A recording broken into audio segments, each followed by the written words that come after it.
Generally good breeze in San Francisco, saw it today. Tomorrow the breeze is supposed to go into the south, and I think maybe increase even more, so it could be a pretty full-on day. Yeah, it was a tricky day because the tide was on the turn as we went through the first couple of races, and that meant that wind went from being really consistent to actually quite shifty and turbulent, especially along the shoreline. And so I guess that's why you saw quite a lot of gains and losses throughout the fleet as boats were falling in and out of pressure.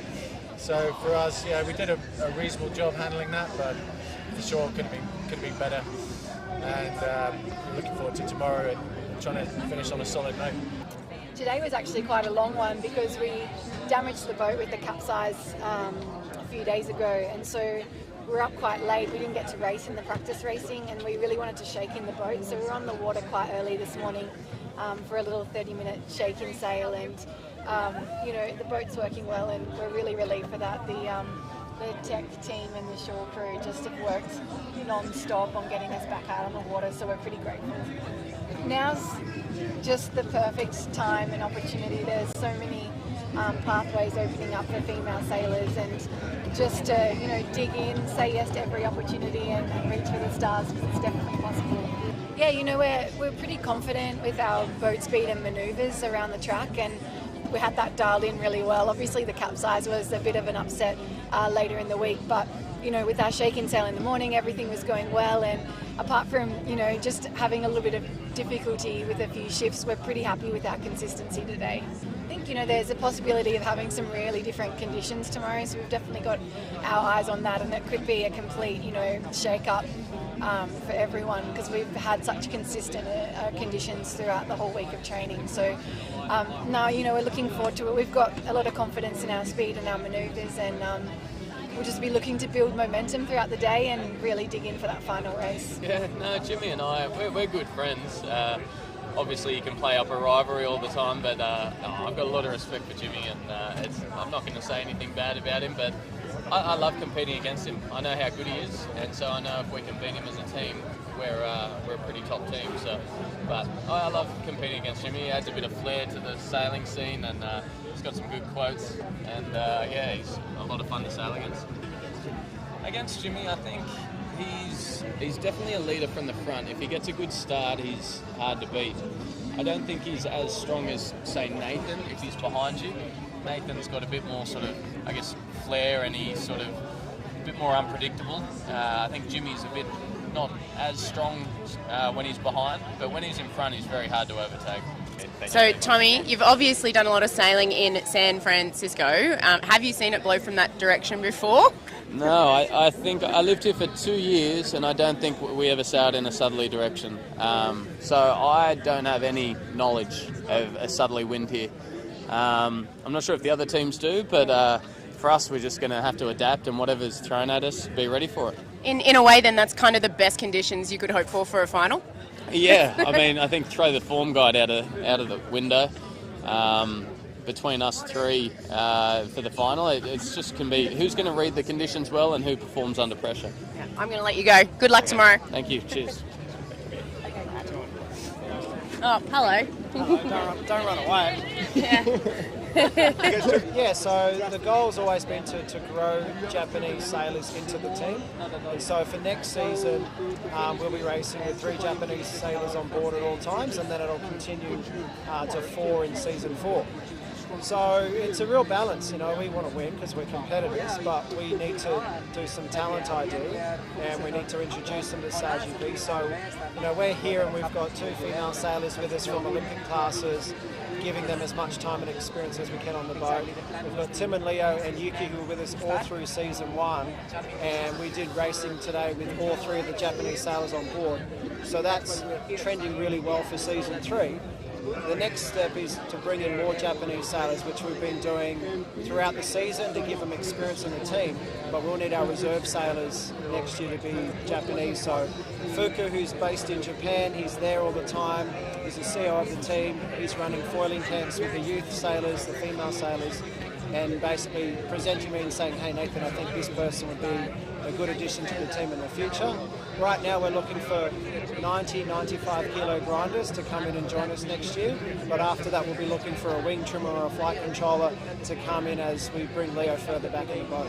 Yeah, it's my pleasure. I love love the sport and love helping people, you know, get their opportunity to be at the front of the fleet. I don't have anything else to ask except you were here for the Cup during San Francisco. Have you seen it blow this direction? So we were here in like January and February, December, all through like the 2012 to 2013 in the lead up to the Cup.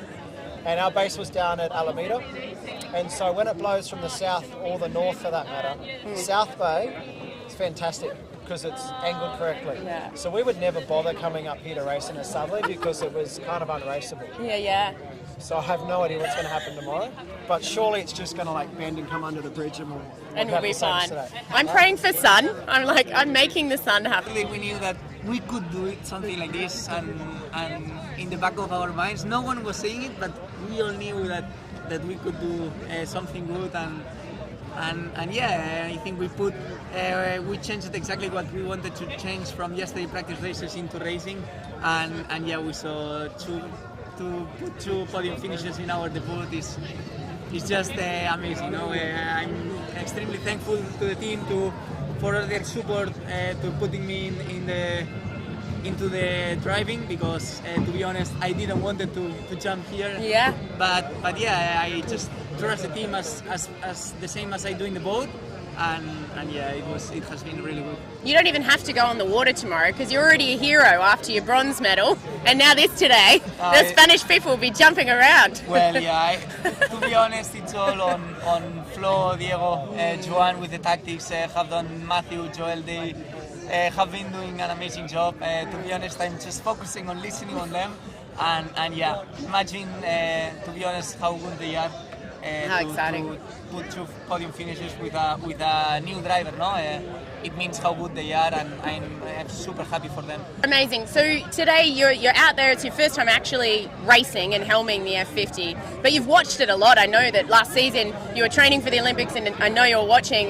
But you've learned so quickly as well. I think we have to give some credit to you. Since the games, it hasn't been one single day that I haven't been working for SailGP and for this, and to finish in this way the debut with two podium finishes is just amazing. But I think it's all on the team, and yeah, we're extremely happy. You dream from all your life, no, racing these guys, and finally you go and race these guys, and to put two podium finishes in the first day you race these guys with this boat. Not so long time ago we were watching these guys racing here in San Francisco for the TV, and now to come here, it's us racing here. It's amazing. Well done to you. Good luck tomorrow. I was with these guys today. Yeah. They say hi.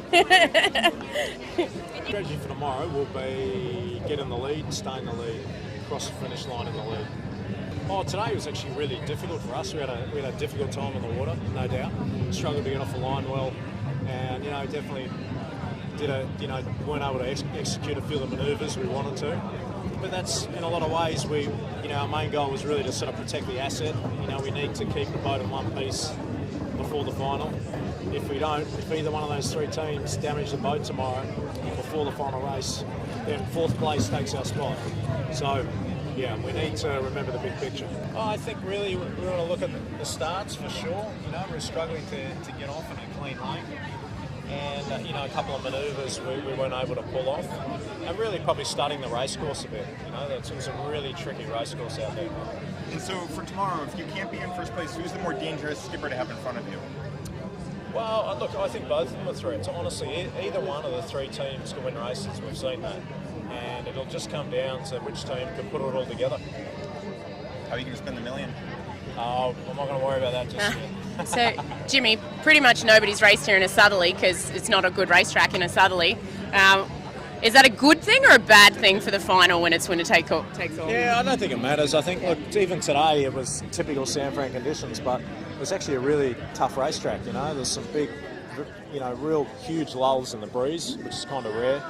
So yeah, I don't think it matters. I think you've got the best teams in the world, and it'll come down to who makes the best decisions and executes and gets it done. It's kind of a bit of an equaliser though when nobody really knows the racetrack in a way. Yeah, I think so. Look, it's an open racetrack, and anything could happen. I mean, that's the thing. Tomorrow with this system that's coming in, all bets are off. All right, I just have to do one thing. You got this round the wrong way before. Oh, okay, thanks. Yeah, you're welcome. Have a good day tomorrow. Thank you very much.